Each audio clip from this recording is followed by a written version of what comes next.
ก็เลยคิดว่าหมั่นใจแล้วล่ะคือคนนี้เนาะเจอคนที่ถูกใจแล้ว ถึงใจอีกแล้ว ถูกใจ ติดใจอีกวันนี้ เอาก็ติดใจอีกแล้วเนาะ เนาะโอเคทุกคนเนาะเปิดกล่องมาเมื่อนี้ก็เปิดภาพมาก็อยู่กับน้องคำนางคนงามเนาะโดยสบายดีน้องล่ะโดยสบายดีทั้งหลายคนอีกแล้วเมื่อนี้นะ ไปไหนเนาะคือว่าคนต้องไปดูกับเซาเลยเนาะ โดย เมื่อคืนนี่ก็ตก คือได้มันบอก ตกบุก เปลี่ ตื่ ยน น เมื่อคืนเลยเป็นตอนแจ้งเลย แกงกับมือมัน นี่ก็มาถึงหนึ่งถึงช่วงน้องดำหน้าได้นี่นะเนาะทำอะไรจะให้ได้เอามานี่ อันนี้ยังบ่พอให้เพราะว่าคนนอก จะก้นดำแล้วนั่นแหละ อันสี่คนรวมถึงนอกเพราะว่าน้าบ่าวก็ไปต่อไทยไปต่อ โอ้ น้าบ่าวไปอยู่ ดูมันนี่กับฝนตกเลยเนาะหนาวได้เนาะลำไห้ลำหน้าจะหนาวเลยทุกคนเลยแต่คือทั้งนอกเนี่ยกับทั้งเอ่ยกับไม่ได้มาหาจะลดเนาะ โดย มันนี่ก็มีโอกาสมีข่าวดีก็เนาะหรือว่าแบบถ้าเปิดใจใหม่ก็ดูว่า ติดใจกับหนุ่มทางไหนคือเก่า เนาะไปได้ทั้งหน้าเรื่องหัวใจเนาะไปได้ไหนเลย แน่สถานะหัวใจทุกมือ ก็มีแบบมีคนที่หักแล้ว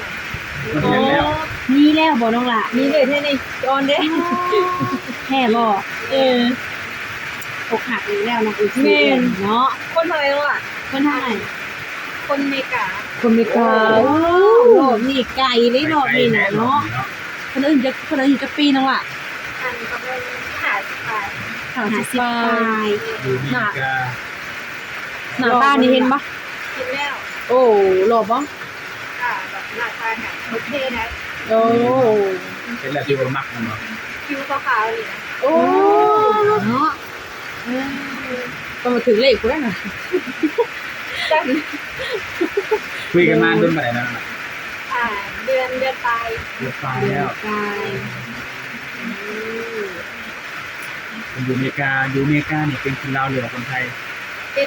นคนลาวไปอยู่อเมริกาเนี่ยหลายปีแล้ว ดูในการโอโรมกัน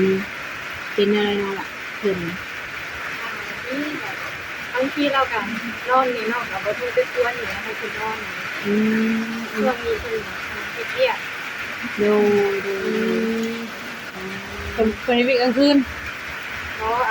เพื่อนเห็ดเรียกแบบผู้นำแจ้งแล้วทุกทีนะค่ำ เวลาบุตรงกันนะ เขาจะบอสแต่ว่าต้นไปเวียกกลางคืนบอกมีเวียก ก็ไม่ได้มีเกิดกลางคืน เป็น เป็นที่หนาคม เห็ดอยู่หนาคอมตัวแล้วเวลาเขามันบตุ่มกันเนาะ แม่ ในการเอาโลกกันก็อาจจะบอได้เนาะ แม่ แต่ก็เข้าใจกันแล้วว่า เข้าใจกันแบบเรื่องเลยนะแบบมีเรื่องเนี้ยกับปรึกษากันเนี่ยเว้ากันแบบไปตรงๆเลย มียังก็ต้องบอกกันเนี่ยบุญบัง เอาตรงหรือจนไงคุณเนาะจะต้องบอกกันเนาะ แม่ ก็เลยคิดว่าหมั่นใจแล้วล่ะคือคนนี้เนาะ เจอคนที่ถูกใจแล้ว ถึงใจอีกแล้ว ถูกใจ ติดใจอีกวันนี้ เอาก็ติดใจอีกแล้วเนาะ เนาะ มีเจอเปิดติดปรับเป็นน้องทำนาเนาะคือว่าใจน้องคือว่าได้มีใจน้องเนาะ คือว่าใจน้องแบบถึงตาคนนี้นะน้องก็เลยแบบมาคิดให้เล่าเนี่ยแต่ว่าไม่อยากคุยกับคนอื่นบางคนที่ว่าเข้ามากอ่ะอันแบบเขาว่าเนี่ยนั่นนี่ใส่นอนแบบย่ามน้องว่าคุณน่าจะดำหน้าเนี่ยนะคือคนถามว่าทำอะไรอยู่เนี่ยนะถามว่าแบบนี้วะนอนลิ้นคนก็คิดว่าน้องแบบบ่มีงานทำยังนี่นะไม่มีงานทำหรอแบบน้องขึ้นเลยนะว่าน้องแบบพอตอบเสร็จเลย คือคนที่เขามาจีบน้องก็ แม่ อยากเขามาจีบเนาะ แม่ แต่ว่าคนนี้เป็นอะไรคนอยู่ในการในชีวิตถักมา แบบเขาว่าทำการเราดีนะ ดีมั้งก็เสียเฮาเนาะ แม่ไม่ได้บอกให้แบบลงนะทุกคำลงเลยนะ จะดูว่าจะเลยว่าหมั่นใจ แม่สนใจกับคนนี้ โดย ใจ การที่น้องมาปิดใจนี่คือแบบว่าให้ประกาศให้คนได้รู้เนาะ แม่น ว่าน้องปัจจุบันนี้มีแฟนแล้วมีคนล้มแล้วเนาะ แม่น คือก็สิได้ฮู้หาได้ง่ายกันเนาะ เขาจีบบ่ได้เลย บ่ได้เลย จีบบ่ เอ ได้ อ บ่เปิดโอกาสเลยเห็นบ่ เหยียบเข้าไปเนี่ยเหยียบน้ำเจ็บเลย ว่าคือน้องนี่ใจเกินร้อยน้องล่ะเนาะคือ น้องน้อง เขาเปิดเขาก็ต้องมีปิดเนาะเมื่อเขาเจอคนที่ใช่เนาะได้ว่าเจอคนที่เฮามักคนนั้นเขาก็มักเฮาแน่เด้อเนาะ แม่นคนใจเนี่ยนะเป็นมาตรง คิดดีกว่าเนาะ ๆแม่น คิดคุยกันดีกว่า ปิดคุยเบิ่งเนาะ แต่ วั ว่าน รอบ นี้ นี้ น้องล่ะถ้าเพิ่นมาห้องมาขอเอาบ่ เอาแบบเพิ่นว่าอยู่ว่าปีหน้านี่เพิ่นว่าสิมาเยี่ยมมายามมาขอนี่นะเขาหมั่นไว้ มาหมั่นไว้ แม่น โดย ถ้าบ่ปีหน้ามันก็ด้นมันก็บ่ด้นในปีหน้า บ่ เนาะ โดนได้เพราะว่าช่วงนี้แบบเวลามันผ่านไปไวนะ นั่น เนาะ แหละ แม่แม่น้อง มันความนั่นล่ะเกิดมาแบบเดียวค่ำเลยนี่กะเนาะออกมาแต่9 โมงตอนนี้5 โมงแล้วไว้เลย น้องเนี่ยถาอ้ายมันได้อยู่แล้วว่า ได้ ได้อยู่เนาะ ไวเลย แม่นหาได้เสมอ โดย คนเอาหักได้กระถามได้เนาะล่ะเนาะ แม่ ระวังว่าอ้ายเพิ่นก็คือพอปีหน้าปุ๊บบางจะบ่มีปัญหาเนาะ แม่น วางว่าสิมาได้ตามคำเว้านี้นะง่ายกันเจอปุ๊บปั๊บเนาะน้องกำลัง เลิกใจ เมื่อไหร่เด้สิได้สมความเชื่อนี่ จัดงานแต่งบ่งานแต่งหรืองานขอเนาะอย่าลืมบอกเอ้ยได้งานขอนี่ เอื้อสิมาล้างถ้วยดอกบ่แม่นนะล้างถ้วยซอยอะ ใส่ซองให้น้องเลยด้วยจ้ะ บ่เละเนาะเอาล้างถ้วยแล้วไปตีเลยไปต้นไปเต้นไปเต้นนะพี่ น้องเอ้ยมาใส่งานดีกว่า ใส่แบบ หาเต้นหาดอกเลยเนาะ 1,000 กีบก็ได้แล้วแต่ได้คนพิเศษ ก็อยู่กับมีความสุขก็อยู่กับหมด ไป เนาะ นำมาสิเนาะ อืม แต่ว่าอ้ายเพิ่นเนี่ยเคยมีลูกมีเมียมาก่อนบ่ เนี่ยคือ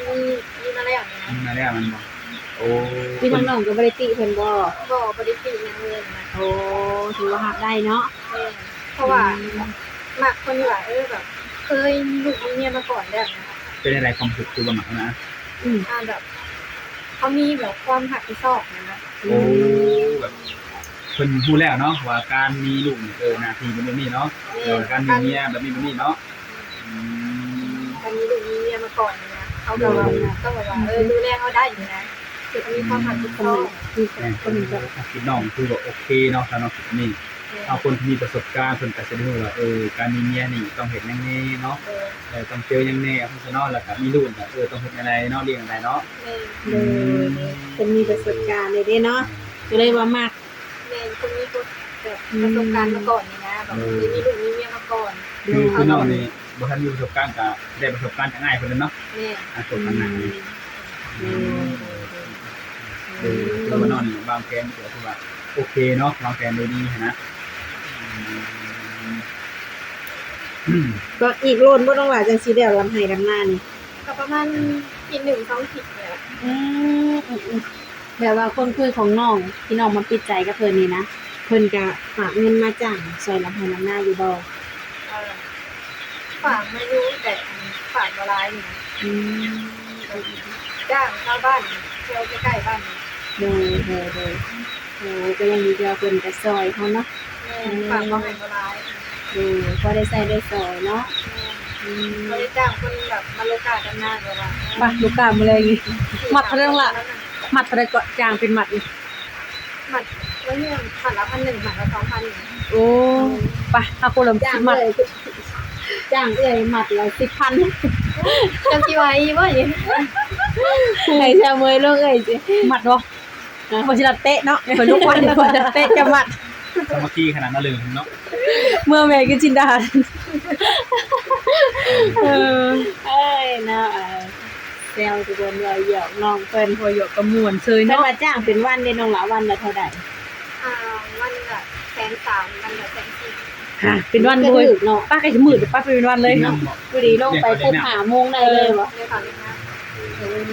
เรียกแต่น้ำพ่อจะก็ว่าสิเรียกแต่น้ำพ่อ เดี๋ยวน้ำไปให้หน้าเข้ากับจดหมายกันมากิน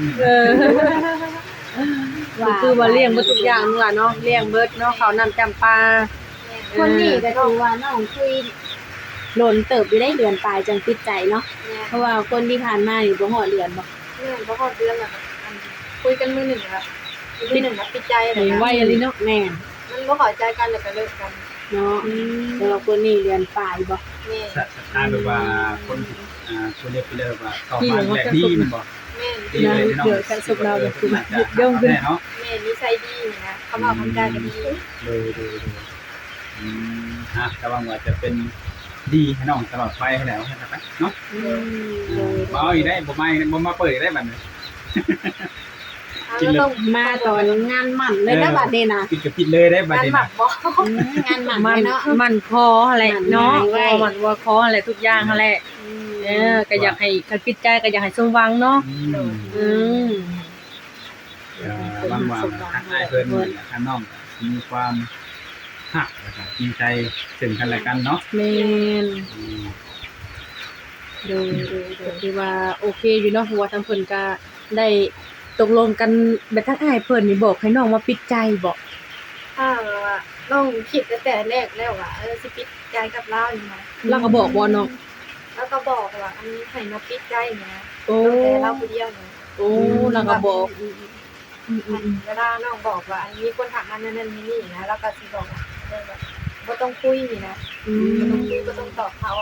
มีเจ้าของแล้วแบบนี้เนาะ ก็ดีก็เราบอกตรงๆดีได้น้องหนัก บางทีก็เราบอกว่าอันบล็อกเลย โอ้แบบขันหึงหวงแฮงเนาะแต่บ่ค่อยคุยไปเลยนะ แบบนี้ซะเนาะ ก็ดีแบบอยากได้บอกกันตรงๆดีกว่าคุยรุนแรงน้องมีสิทธิ์เล็กในที่นะแบบบอกจัดการในที่ บ่อ้อมเนาะ นั่น ก็ แห บ่ ละ คักเนาะ แต่น้องเฮ็ดตามมันอาจจะบอก แม่จะตาม อืม ตามจิตใจไปเลยให้น้องคือว่าเด็ก บางคนที่เข้ามาก็อันเว้าจ้าแบบว่าจ้าบ่ดีนี่นะน้องก็บล็อกเลย บอกเลย บางทีก็น้องก็เว้าใส่กลับนะ